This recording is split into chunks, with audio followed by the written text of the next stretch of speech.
এখন যারা রাজপথে রয়েছেন আপনি কি দেখছেন যে লুটপাটকারীরা আছে না নাই? না, লুটপাটকারীদের পাশাপাশি আমি আমাদের জনগণের ক্রিটিসিজম করব, জনগণের অংশ হিসেবে। আমরা ওই যে ভালো ভালো বক্তৃতা দেয়, টকশোতে ভালো লোক, এই যে ধরেন আনিস ভাই ভালো কথা বলে, আপনি ভালো সাংবাদিক, গ্রামে যান ভোট আপনারা দিবে না। ওই যে পুরানো মার্কা দল মনন মগজে ঢুকছে, ওর বাইরে অনেক ক্ষেত্রে চিন্তা করতে পারে না। তারপরে যদি ভোটের আগের রাইতে কিংবা ৩-৪ দিন আগে ১,০০০ টাকা ১৫০০ টাকা হাতে দিয়ে দেয়, ওই বদির মতো লোককেও তারা ভোট দিয়ে বানাই ফেলায়।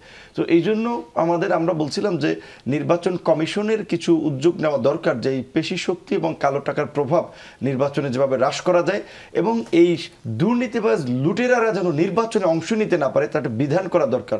পাশাপাশি আমাদের জনগণকে সচেতন করতে এই নতুন রাজনৈতিক দল সহ ইলেকশন কমিশনের পক্ষ থেকে একটা ব্যাপক ক্যাম্পেইন করা দরকার। এটা আমরা বিদেশি যে সমস্ত এনজিওগুলো কাজ করছে তাদেরকেও বলছিলাম যে আপনারা একটু, আপনাদের তো অনেক প্রজেক্ট আছে, ফান্ড টান্ড আছে, যেহেতু বিদেশি, জনগণকে একটু সচেতন করার ক্ষেত্রে কিভাবে আসলে একটা উদাহরণ রাখা যায় একটু চেষ্টা করেন। কিন্তু আলমগীর ভাই বলেছে আবার জনগণ কার উপরে আস্থা রাখবে, দেখছে তো যেই লঙ্কায় যায় সেই রাবণ হয়।